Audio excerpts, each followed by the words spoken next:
I love having kids. I have two girls, and I love them the same, but I treat them a little different too. You know, like the first one came along, we had all her name is in scripture and calligraphy, embroidered on stuff. Peyton, beautiful. Second one came along, we had her stuff written in Sharpie, just Peyton's sister.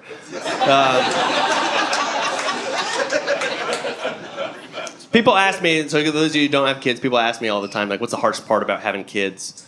Is it because it's like financially stressful or you don't get a lot of sleep? And I'm like, honestly, for me, the hardest part about having kids is brushing their teeth when I'm drunk. That's the hardest part.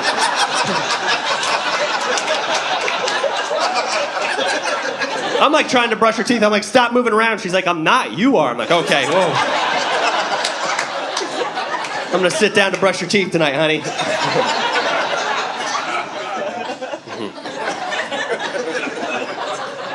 Honestly, I think the hardest part is communication, because like they only know like so many words, and you're trying to convey. And if you don't get it right, dude, they have an epic-sized meltdown if they don't know exactly what you're talking about. For instance, we were going outside one day, and I was like, "It's gonna be hot. You're gonna want to wear shorts today." And she's like, "How hot is it?" I was like, "It's gonna be 90 degrees." And she's like, "I can only count to 30." I was like, "All right." I was like, "All right, put it this way. It's gonna be hotter than yesterday." And she goes, "How much hotter? Like this much hotter?" She's measuring with her hands. I'm like, yeah, like that much hotter. And then we get outside, and she's like, "It's hotter than you said it was gonna be!" I'm like, sorry, I've never measured weather in terms of length before. That's crazy. You'd never see the weatherman get on and be like, "Hey, watch out, it's 3 feet of hot out there, so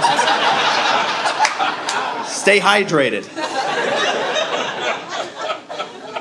Her main thing is like, you know, clothes bother her. Like one time she's like, "My pants are too twisty." I was like, "I don't know what you mean. I don't know what that is." You know? I'd love to help. I would love to go into a store and be like, "Sir, where's your untwisty pants in here?" They're just gonna look at me and be like, "Dude, how much have you had to drink? Untwisty pants." And I'm gonna be like this much. I've had this much to drink. Need a place to sit down, man.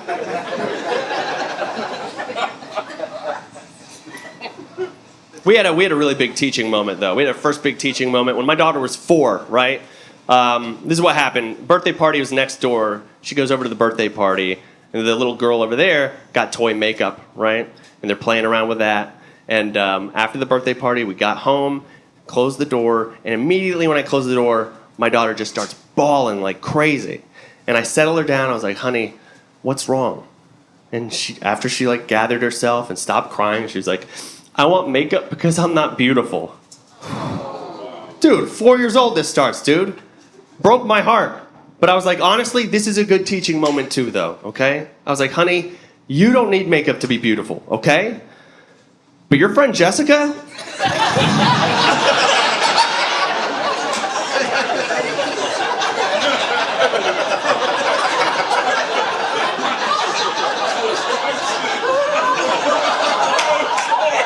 Needs a real good personality. She needs...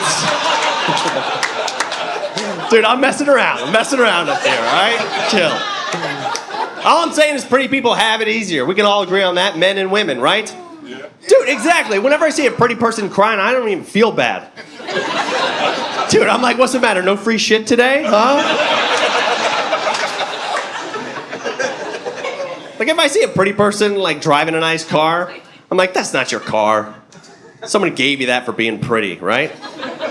But if I see an ugly person driving a nice car, I think, that's a hard worker. They earned that car. They had to. Did a lot more for it, for sure.